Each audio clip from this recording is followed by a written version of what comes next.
Garrett McCoy here. I want to thank you for signing up for my newsletter. I hope that you can find some inspiration, some healthy practices, some things that are going to help you get rid of some of your stress, learn to perform at your kind of highest potential, right?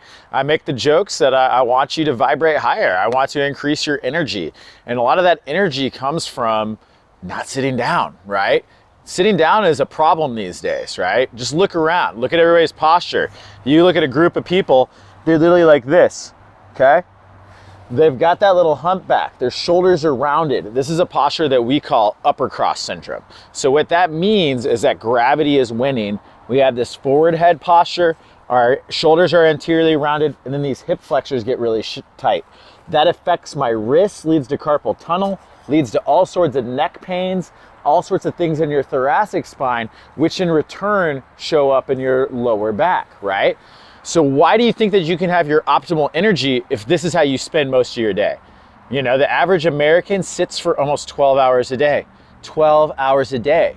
That's crazy. I'm beginning to see this posture show up in children, even as young, in like my kids' ages, like 9 and 6-year-olds, I've seen with some of this forward head posture, and I can see the beginnings of it.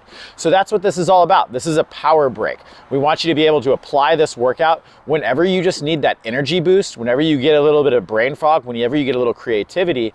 And one of my favorite lines is, "A rolling stone gathers no moss." This is you not gathering any moss throughout your day. This is you releasing any stress that you would have from sitting. So let's go ahead and get going. First things first, we'll start seated, is just get as tall as you can, right? Sit up as tall as you can is an exercise in its own right. And then it requires you to have to breathe a little bit here too. Even just doing that, is it easier to breathe? From here, we're gonna grab these fingers, we're gonna hold on to our knees. So when I hold on to these knees, I can literally lean back. And if I pull into my knees, you can see how I set my shoulders. So I'm pulling my shoulders back, I'm activating my lats, and you can see my spine getting a little bit taller. You can play around with head rolls right here.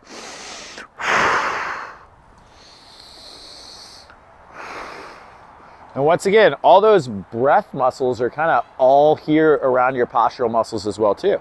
So then I'm just gonna let that posture go. So look, this is kind of a natural posture. I've got pretty decent posture, but I still have that going on. It's a constant battle to beat gravity. The next one, we're gonna get ourselves rooted. So think about pushing down with your big toes, almost gripping the ground with all your toes. I'm gonna set my shoulders the same way. I'm gonna push on the outside of my knees. Look how that gets my spine a little taller. So again, it's a little easier to breathe. Can I breathe deeply? And so I'm gonna push my knees into my hands and my hands into my knees. And then can I regain control of my breath?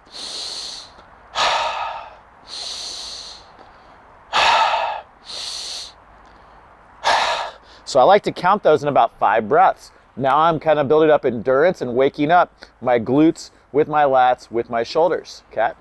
Last one we're gonna do right here is I let my posture relax again. Now I'm gonna take my hands to the inside of those knees and I'm gonna try to pry them apart. It's what I call the jaws of life. So do I have my toes down? Can I get my roots? Can I push in there? Now can I raise my chest? And I really think about leaning forward on this one, pushing forward. Look how tall my spine is. And I'm creating a lot of tension. I'm pushing into the ground, gripping. I'm trying to pull my knees out, but I'm also pulling my knees in. Get all this two-way tension. And can I breathe? The fact that I can talk here, you can probably see me shaking. Okay, I did about my 5 breaths. And I'm gonna let that one go. So that's an easy one you could do. You're stuck on calls. People don't necessarily have to know. They can just think that you're got good posture. The second one is almost like a magic trick, right? So if I just go like this and I reach back as far as I can, that's how far I can go on my left hand. This is how far I can go back on my right hand. Maybe there's a discrepancy from side to side. Most of us have that. So we're gonna get in this handcuffs position. We got our hands behind our head. I'm gonna rotate to my left. When I get to that sticking point, I'm just gonna raise that right rib cage. Can I keep my spine long? Once again, can I breathe? I'm gonna come back up, come to neutral, bring these elbows in together and go back out. So what we're doing here is we're mobilizing the thoracic spine. So mobilizing the thoracic spine is gonna help relieve a lot of neck injuries as well as a lot of lower back injuries. If we can gain mobility, and look how my range increased right there. I wasn't even sandbagging on that one, and I increased my range significantly.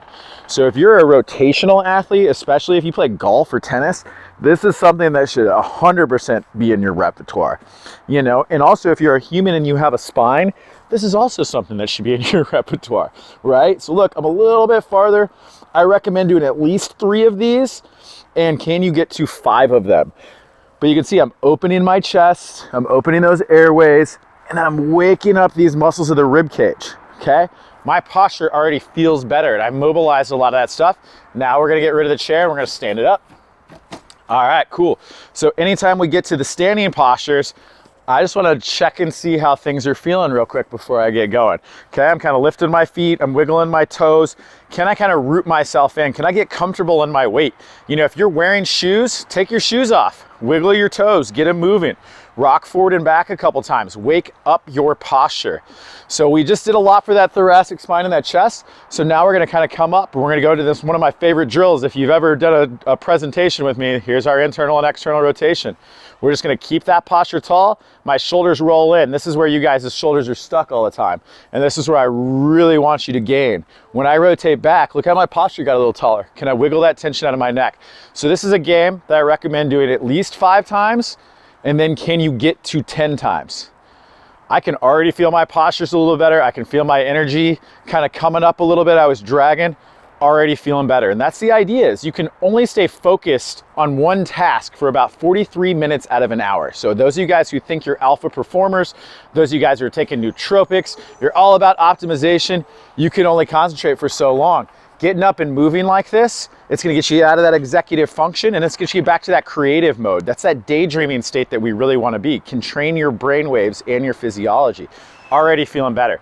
Okay, so now we just opened up that chest. We got those airways going a little bit more.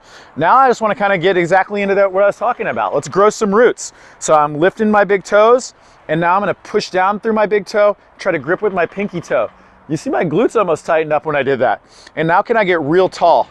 I'm gonna ask you that you push your hands into your sides. When I push my hands into my sides, notice that makes me just kind of depress this. Because remember, this is what we're trying to avoid.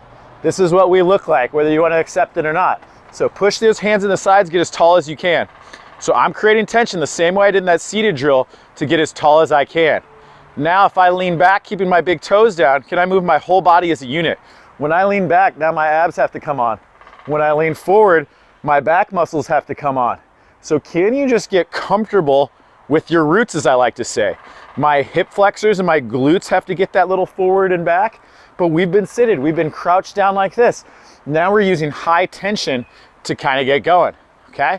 Do that about 5 times. You can rock up onto your heels, you can rock up onto your toes, but I really encourage you to kind of practice. Anything you can do to just add rotation and move your body. Your body really likes circles, shoulder circles. That's the point. I'm encouraging you to flow. But I really like those first 2 sitting drills, opening up here and then just checking in with your posture. Even sometimes when I'm finishing classes, I have people do a power posture. Literally go like this. When I gave the presentation on Move.Breathe.Create, I saw Dasha just standing here like this, and I could see like the light shining on her. You can stand like this and think powerful thoughts, think those elevated emotions. You're just kind of surrendering to kind of your power and your strength. You can't hold this posture without changing your physiology. You're literally dumping a lot of the feel-good neurotransmitters in, serotonin, all this kind of stuff. I'm feeling good because I'm feeling strong. Maybe it's a flex, maybe it's that. Just feel that power pose, take a moment to feel those elevated emotions. So once again, all we've done is we woke up our hips with our shoulders, we got those tied together, we mobilized our thoracic spine, we came in here, we got those shoulders going, we applied it all with our posture, we checked in with our roots, or I like to say water in our roots, and we just kind of wiggled and flowed, listened to our body. That's as fast as a power break can be. And then I'm gonna encourage you to kind of get back in here with a little bit of box breath. So you have 4 corners of your breath. You have the inhale, you gotta hold up top, and you got an exhale. And a hold at the bottom. There's 4 corners of your breath, okay? And we're gonna hold each one for 4 seconds. A minimum of 4 breaths right here.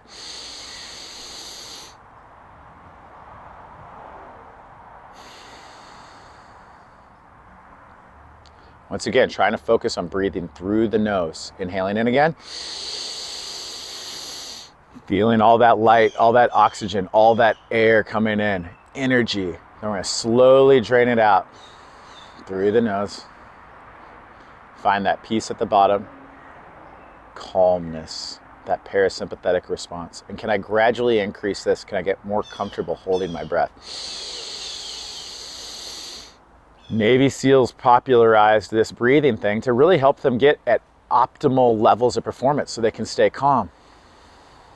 So now that you're a desk jockey sitting all day long, your heart rate's getting high, you're stressed out, you have constant alerts, maybe you're working from home, maybe you have to do your kids' homework while you're on a call and somebody else is making noise, or you're in an office environment that's all crazy.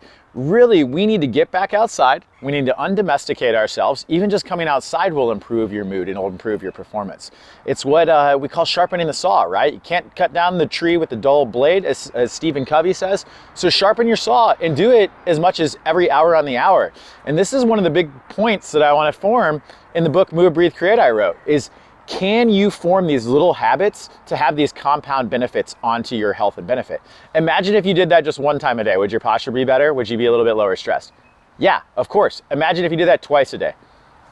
Wow. Imagine if you kind of added that on, like that became a little bit more of a workout. That was a morning routine or an evening routine. That's what we're all about with doing Move, Breathe, Create. And we hold each other accountable with EFD, which is every fucking day. So when do you need to be your best self? When do you need to kind of get your posture going and try to get into this ideal performance state? Every day.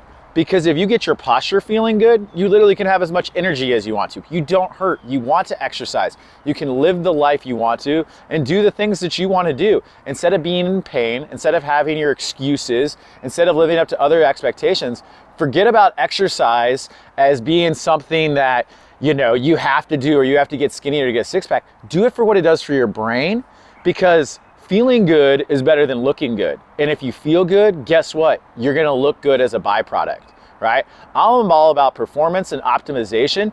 And this is one of those subtle little habits that you can form that can change your performance. You can be a better salesperson. You can be a high performer by taking these little breaks throughout your day. And as always, I encourage you to flow your own way and make this whatever it wants to for you. You could follow those same positions and postures in that exact order if you wanted to, or you make up your own thing. That's why I like squat flow and some of these other things so much. All right, so once again, thank you for checking out and signing up for my newsletter. Hopefully you enjoy this YouTube video and some of the other ones we got. I'm really on a mission to help people kind of handle their relationship with stress, to set their goals, to form their habits around those goals, and really start just living and loving this life, man. If anything that 2020 taught me, like, things can be taken away from you quickly. You know, you don't really know how much time you have. You don't know when things are going to change or pivot. So the best thing you can control is your health. If you can control your health with these little subtle actions and make them automatic and instinctive, that's what we're trying to do. Then the rest is easy. You made the decision, it eventually becomes easy, and you got to manage it daily. Then you can live your day spreading your gifts, spreading your love, and doing the things that you want to do. Once again, Garrett McCoy, thank you guys. Bye.